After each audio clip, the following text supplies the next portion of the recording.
रिमझिम जैसे ही उस पुराने और रहस्यमय पोस्टर के पास पहुंचती है, उसकी आंखों में एक अजीब सा जुनून और बेचैनी साफ झलकने लगती है।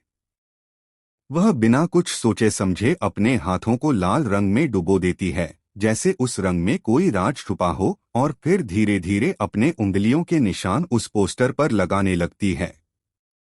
हर एक निशान जैसे कोई कहानी कह रहा हो, कोई अधूरी सच्चाई जिसे अब सामने आना ही है। तभी अचानक वहां समीर की एंट्री होती है। वह कुछ पल के लिए रुक जाता है, रिमझिम को इस हालत में देखकर, जैसे उसके अंदर कई सवाल एक साथ उठ खड़े होते हैं।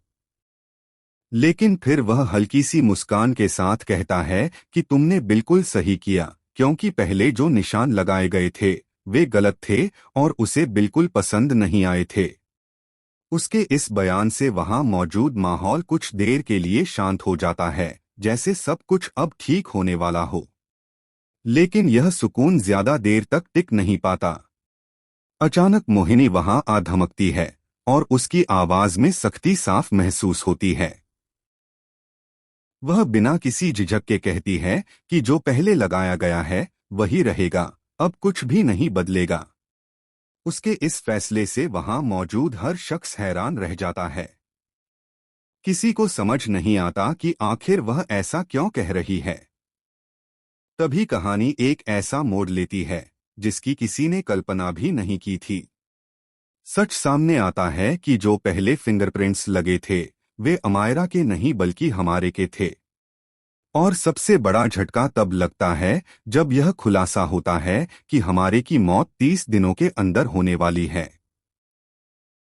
यह सुनते ही पूरा माहौल जैसे सन्नाटे में डूब जाता है। हर किसी के चेहरे पर डर और हैरानी साफ नजर आने लगती है। लेकिन इस सब के बीच रिमझिम के चेहरे पर एक अजीब सी मुस्कान होती है, जैसे वह पहले से यह सब जानती थी, जैसे वह इसी पल का इंतजार कर रही थी। यह बात सभी को और भी ज्यादा उलझन में डाल देती है। अब सवाल यह उठता है कि क्या यह सब सिर्फ किस्मत का खेल है या इसके पीछे कोई गहरी साजिश छुपी हुई है। जैसे जैसे कहानी आगे बढ़ती है, माहौल और भी ज्यादा डरावना और भावनात्मक हो जाता है। गुरुजी की वह भविष्यवाणी, जिसे सबने कभी हल्के में लिया था, अब सच होती नजर आ रही है। उन्होंने कहा था कि राजा सा यानी समीर की पहली पत्नी की शादी के 30 दिनों के भीतर मृत्यु निश्चित है। और अब वह मनहूस